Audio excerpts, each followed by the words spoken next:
Pengertian tauhid secara tradisional sering bersifat teosentris atau memusat pada Tuhan dengan menyebutkan nama-nama atau sifat-sifat Tuhan.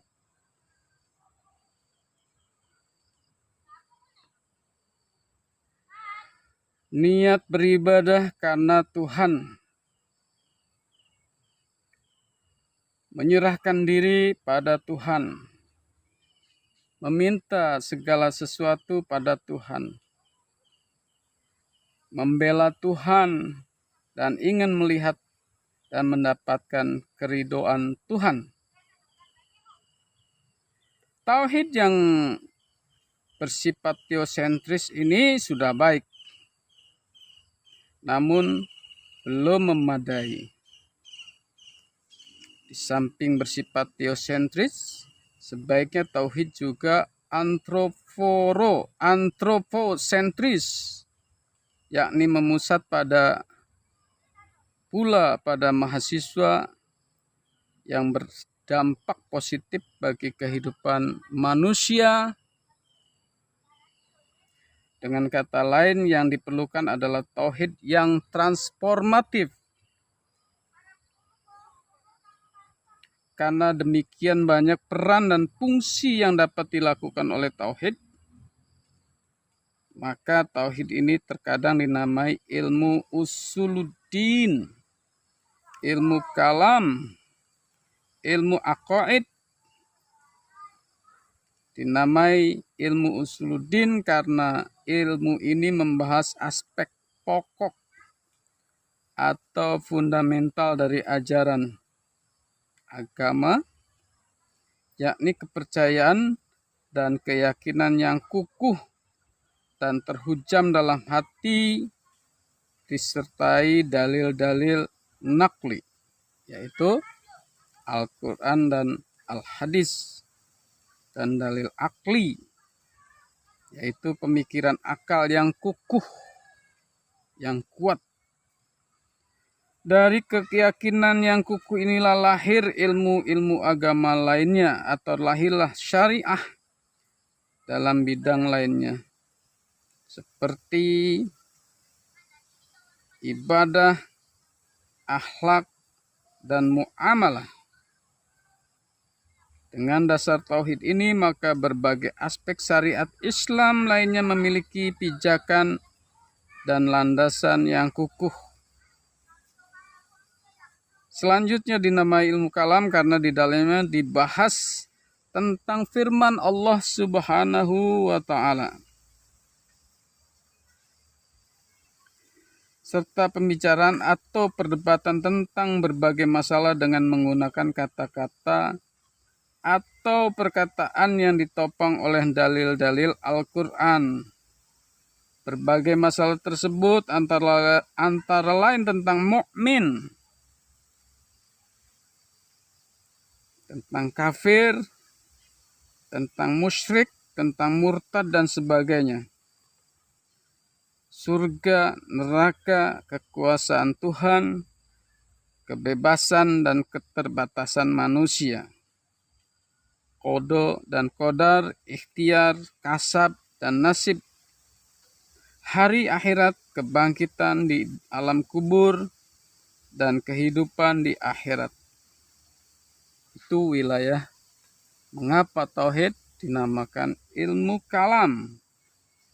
Kemudian mengapa tauhid dinamai ilmu al-aqaid? Karena ilmu ini membahas tentang hubungan yang kukuh antara manusia dan Tuhan, atau ikatan batin manusia yang kuat, atau keyakinan yang teguh dari manusia atas adanya Tuhan.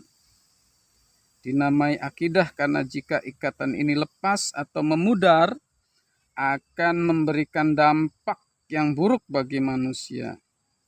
Ia akan kehilangan pegangan, hidup menjadi tidak terarah, goyah, dan rapuh, mudah tergelincir pada kehidupan yang sesat.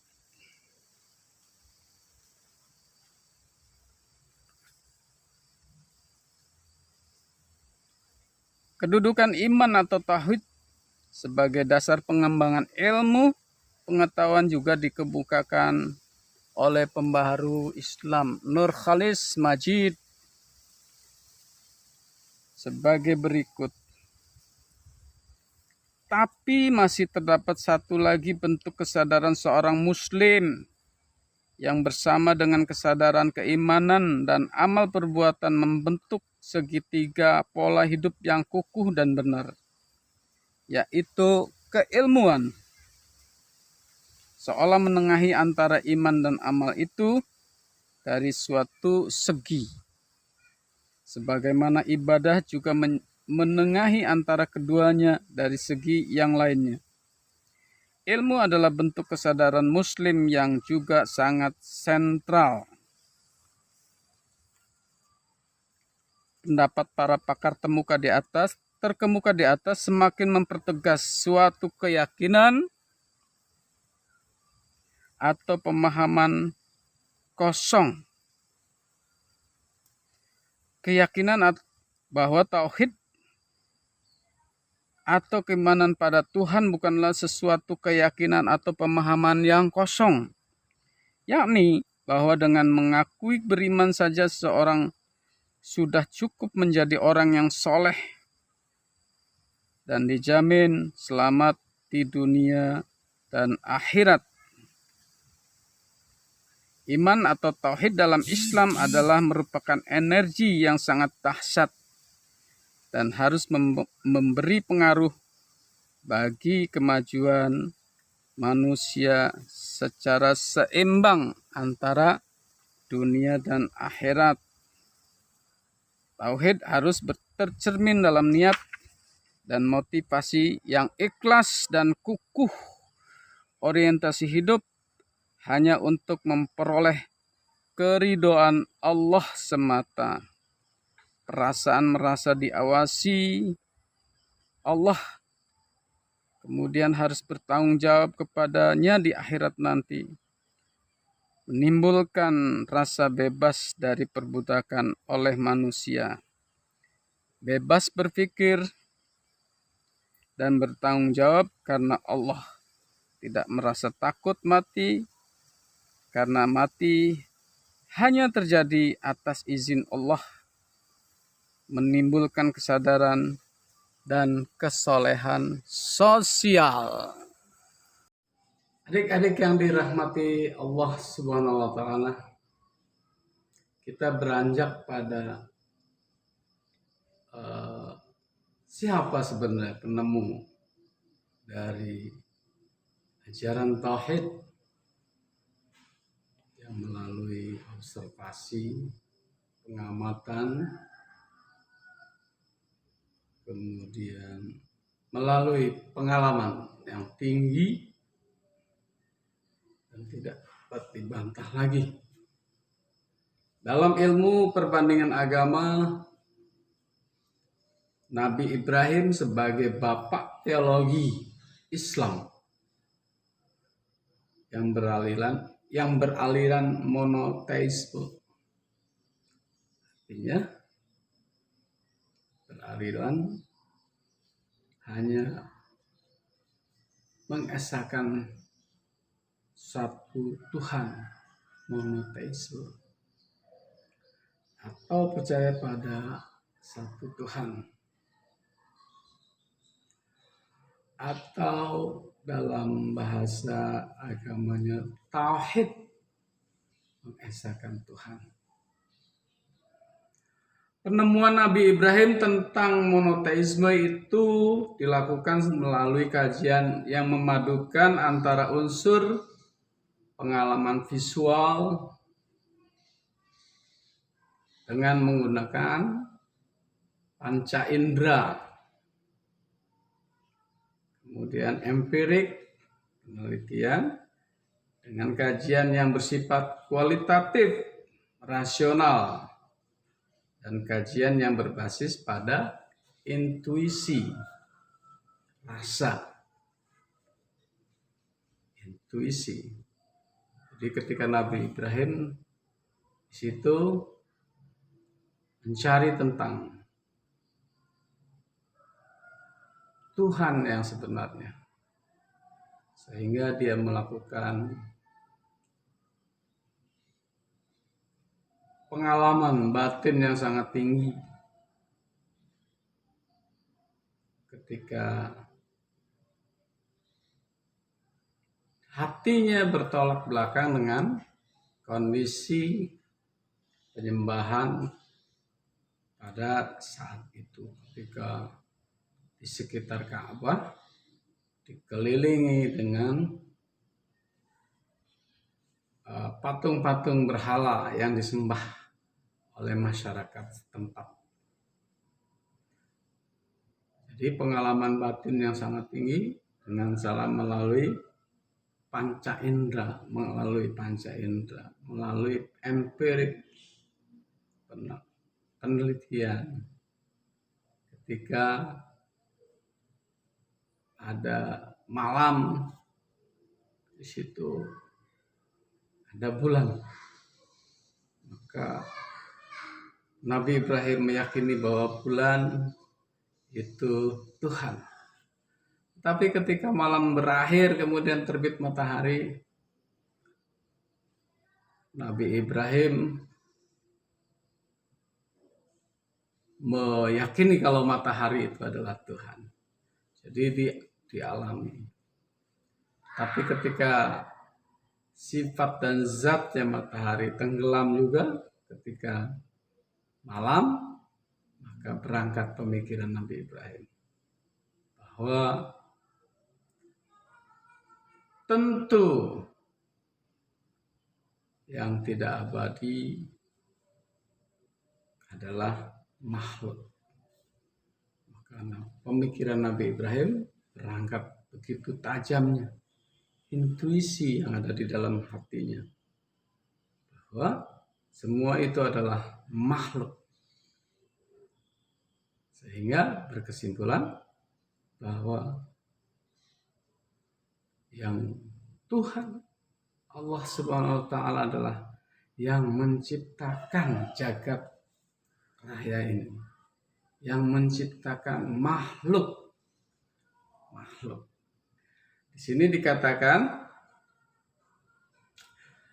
konsep Tuhan yang dia temukan bukan hanya didasarkan pada hasil panca indera dan akal yang terbatas, melainkan juga berdasarkan pada intuisi rasa yang tinggi, keimanan yang tinggi, yang dibangun berdasarkan kesucian jiwa. Nabi Ibrahim berupaya mengobservasi karakteristik. Jadi dia mengobservasi karakteristik, sifat, dan fungsi dari benda-benda yang ada di alam jagat raya ini, hingga mengantarkannya pada kesimpulan tentang adanya Tuhan yang mendesain dan mengatur benda-benda ruang angkasa itu, yaitu Allah Subhanahu wa Ta'ala. Begitu cepat intuisi, begitu cepat kesimpulan dari kesucian yang lahir dari kesucian jiwa Nabi Ibrahim yang menyaksikan kondisi masyarakat pada saat itu. Observasi yang dilakukan Nabi Ibrahim ini diabadikan di dalam Al-Quran, yang artinya kira-kira sebagai berikut. Dan demikian kami perlihatkan kepada Ibrahim kekuasaan kami yang terdapat di langit dan di bumi, dan agar dia termasuk orang-orang yang yakin ketika malam telah gelap. Dia Ibrahim melihat sebuah bintang, lalu dia berkata, "Inilah Tuhanku." Maka ketika bintang itu terbenam, dia berkata, Aku tidak suka kepada yang terbenam. Aku tidak suka kepada yang terbenam. Lalu ketika dia melihat bulan terbit, dia berkata, inilah Tuhanku.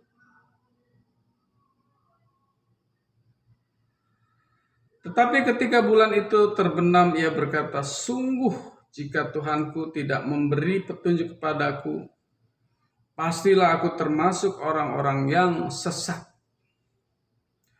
Kemudian ketika dia melihat matahari terbit, dia berkata, inilah Tuhanku, ini lebih besar. Tapi ketika matahari terbenam, dia berkata, wahai Tuhanku, sungguh aku terlepas diri dari apa yang kamu persekutukan. Aku hadapkan wajahku kepada Allah yang menciptakan langit dan bumi dengan penuh kepasrahan, mengikuti agama yang benar. Dan aku bukanlah termasuk orang-orang yang musyrik. Diabadikan di dalam surat Al-An'am ayat 75 sampai 79.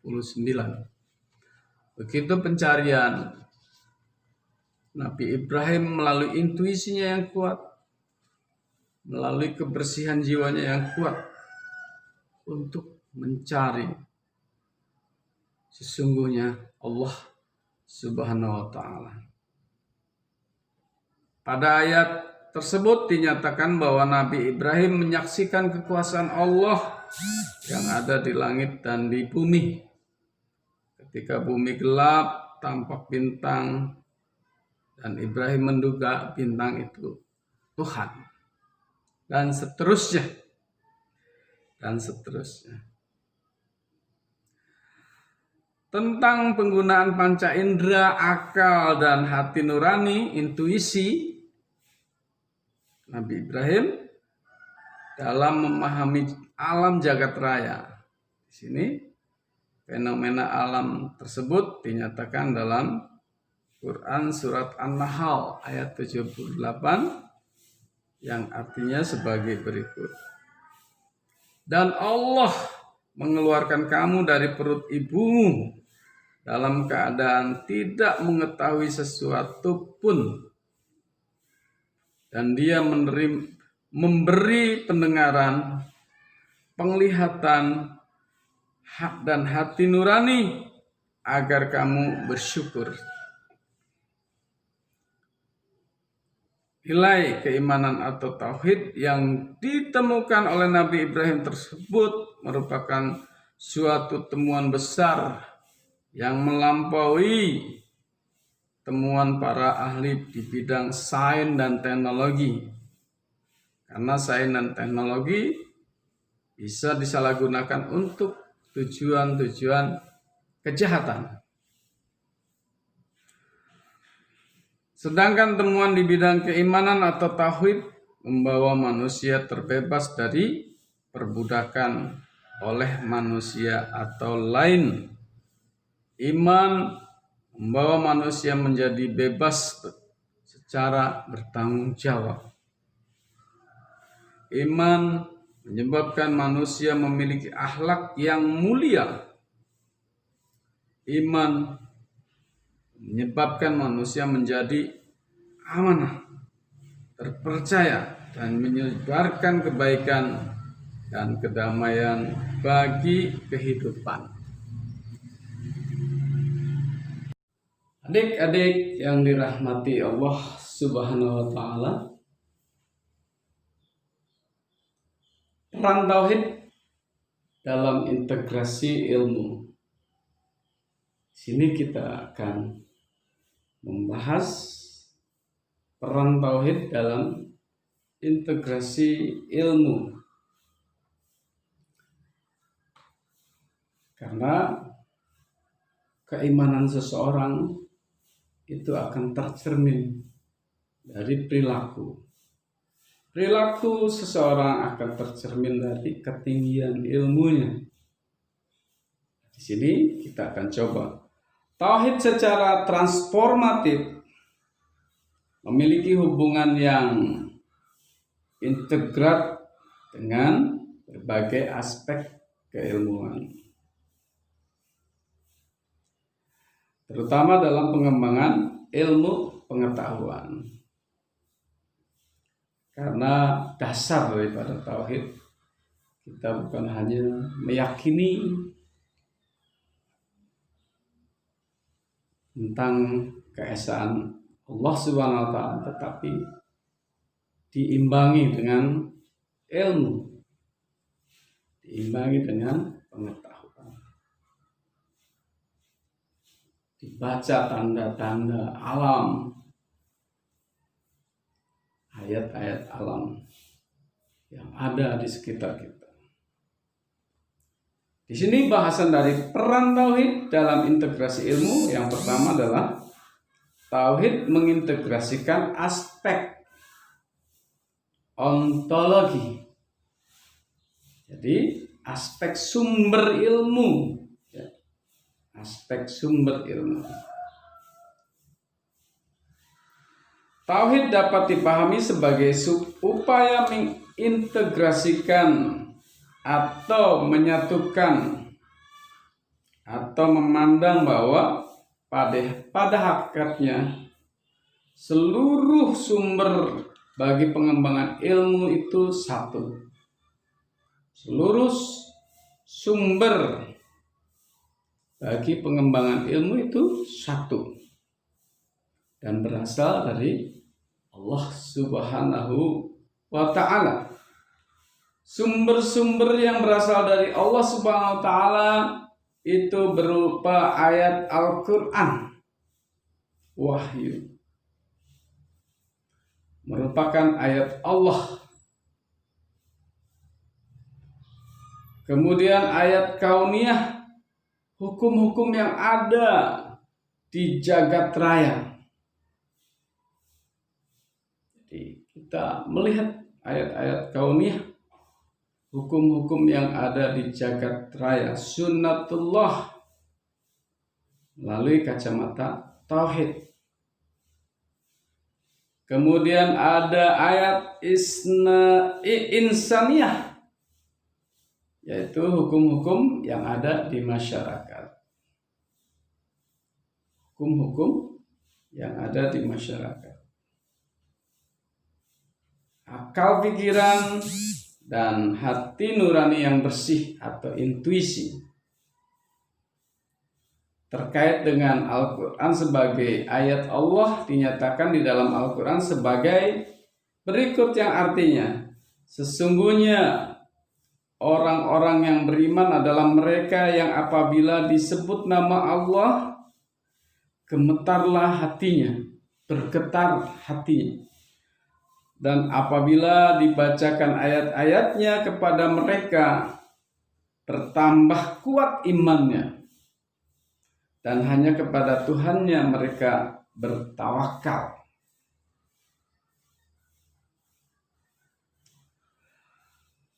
Tidak ada ayat yang kami batalkan atau yang kami hilangkan dari ingatan.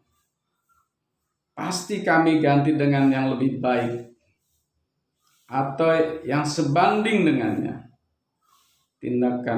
Tidakkah kamu tahu bahwa Allah Maha Kuasa atas segala sesuatu? Ini dijelaskan di dalam surat Al-Baqarah ayat 106.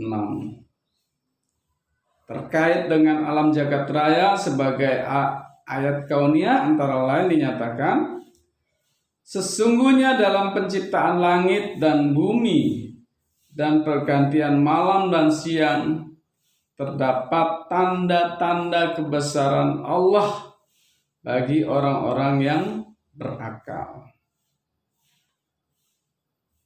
Kemudian di ayat yang lain, di surat Al-An'am ayat 126, kami telah memperjelas ayat-ayat kepada orang-orang yang menerima peringatan. Jadi di sini adik-adik sangat jelas terkait dengan ayat-ayat wahyu, Kemudian ayat kauniyah, hukum-hukum ala, hukum jagat raya, sunnatullah. Ayat insaniyah, hukum-hukum yang ada di masyarakat, ini dijelaskan di dalam Al-Quran. Tadi yang pertama tauhid mengintegrasikan aspek ontologi, sumber dari ilmu, ya, ontologi sumber dari ilmu. Kemudian tauhid juga mengintegrasikan aspek epistemologi. Mana di sini tauhid juga menyatukan aspek metode atau langkah-langkah dalam penelitian ilmu pengetahuan. Jadi di sini ada aspek epistemologi. Berdasarkan sifat dan cara kerjanya, penelitian ini dapat dibagi pada yang 5 macam. Yang pertama adalah penelitian bayani atau ijtihadi.